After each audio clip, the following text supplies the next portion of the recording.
Hey, welcome back to Dirt Live. We're here with Oscar Ramos, the SCORE international attorney. Welcome here, Oscar. Thank you, George. And Dr. Amesqua. Yes. Doctor, what do you think of BJ Baldwin? He got his first glimpse at BJ doing a little donuts and stuff. What do you think of that guy? Great guy. He was like, wow, man, he's dusting the girl there by the car and stuff. Well, Oscar, we got some great information from you and the doctor, and we're going to have an insurance guy here later on to talk about for the upcoming SCORE Baja 1000, next in November. So, what does SCORE International do to prepare to guarantee the safety of the racers, for the racer and their crew when they're down in Mexico? Well, first of all, thank you, George, for having us here tonight.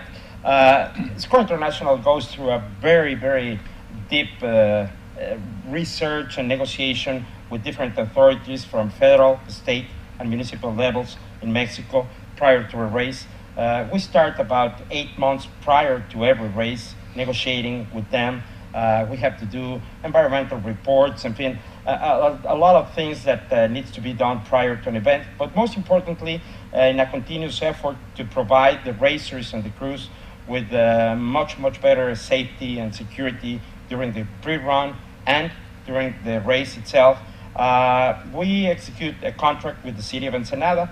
They provide us all the security, not only on the urban area, but in the suburban area as well, the whole course. Federal, state, and municipal police participate on this.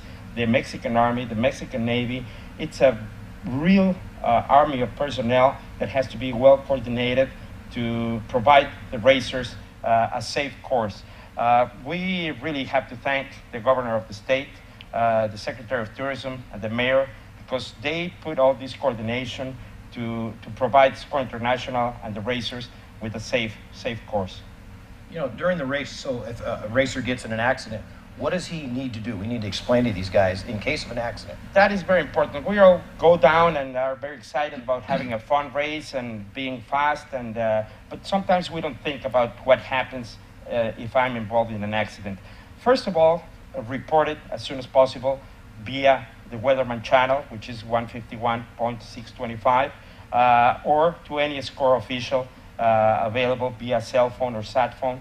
That is very important, and please provide the following information. The location of the accident. That is very important, George. Sometimes when people are excited and nervous, they don't tell us exactly where it is. We need, if it's possible, coordinates. We need to know the extent of the accident, if there's injuries, if there is fatalities, and please speak loud, clear, keep calm.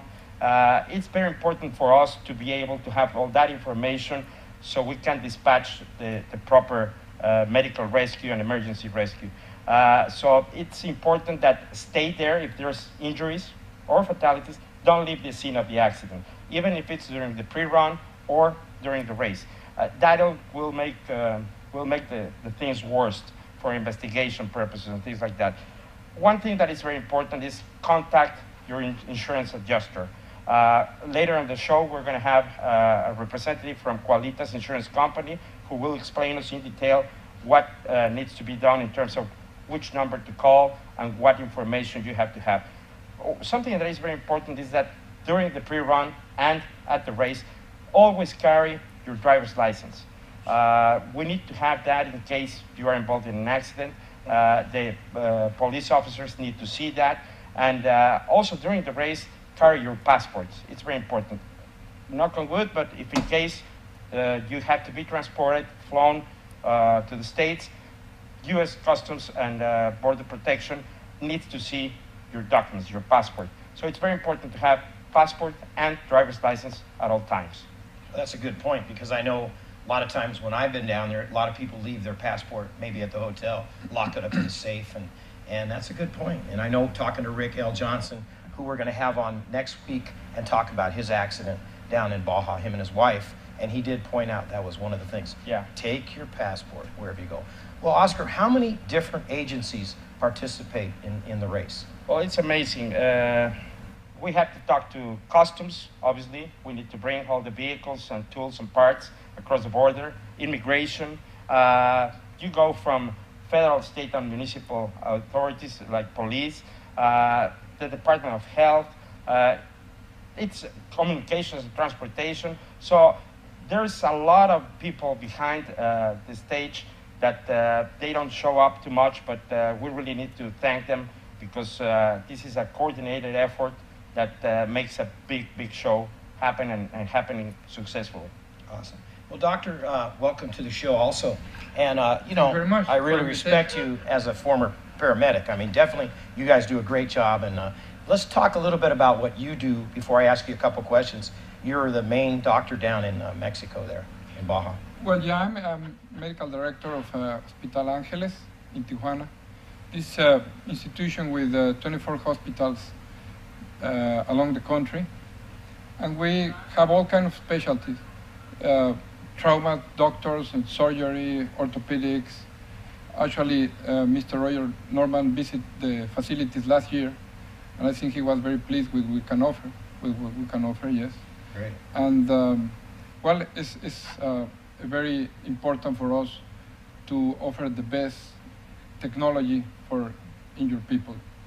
So, you know, how does, you know, a medical response handled during, you know, an accident? You know, how do you handle that? Let's explain how you do that. Sure. Before I tell you how, I think it's very important for you to know that we work in a very close collaboration with the Red Cross of the state of Baja. They have a wonderful paramedic team.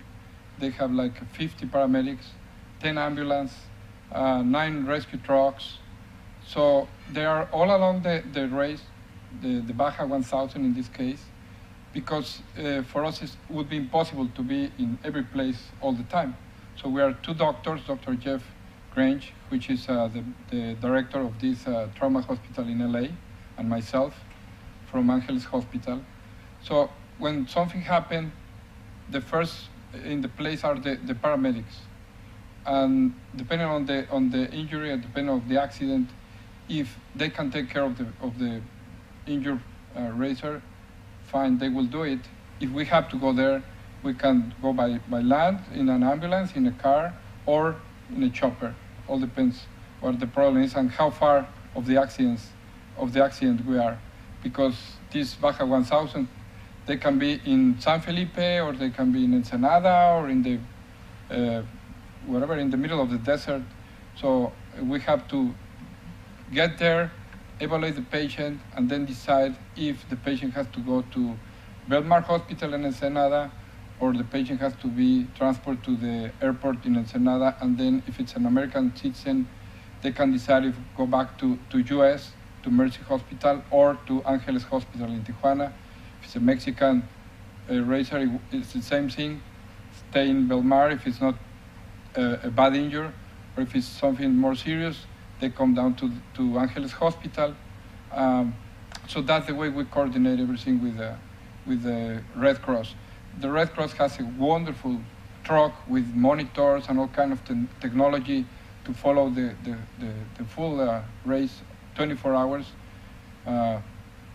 So we can monitor and be there as soon as possible.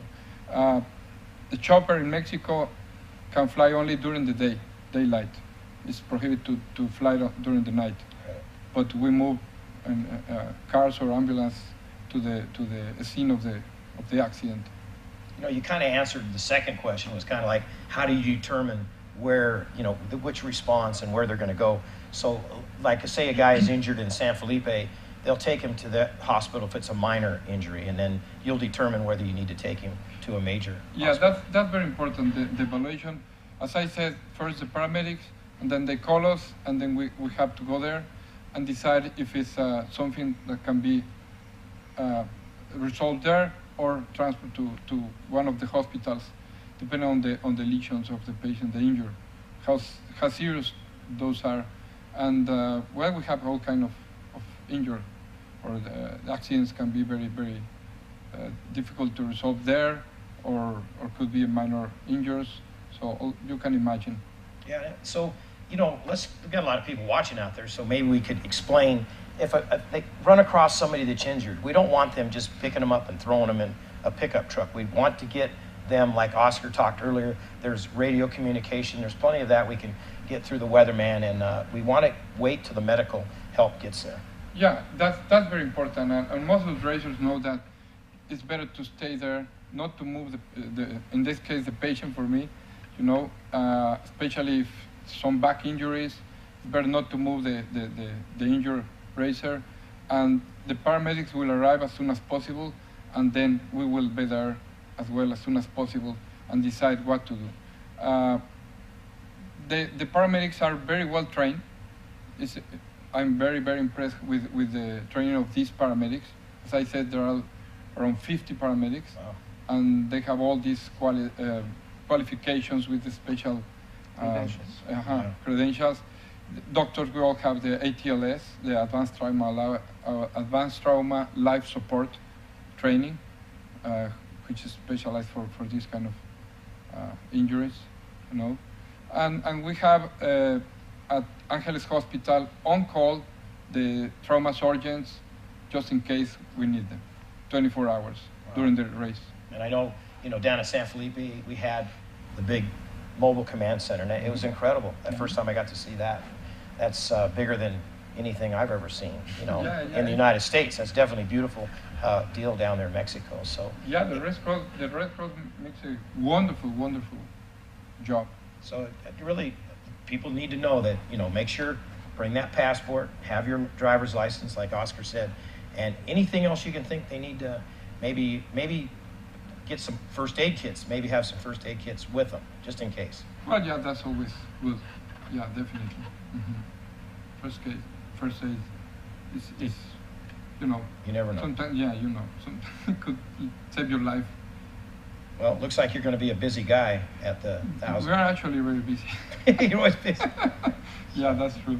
But you guys do a great job. I know you're right on top of it, and it's a great job you guys do. But we would like that people understand that it's better to prevent, Right. So everything they can do to prevent an accident, that would be better.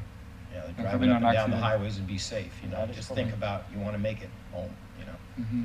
Well, Oscar, thank you very much for bringing him here and sharing all this information. Thank you very much, Doctor. Thank you. I Good look night. forward to seeing you down there. Absolutely, we'll be there. All right, well, we're going to take a commercial break, and we'll be right back with Ramon with the insurance information for you, right here on Dirt Live.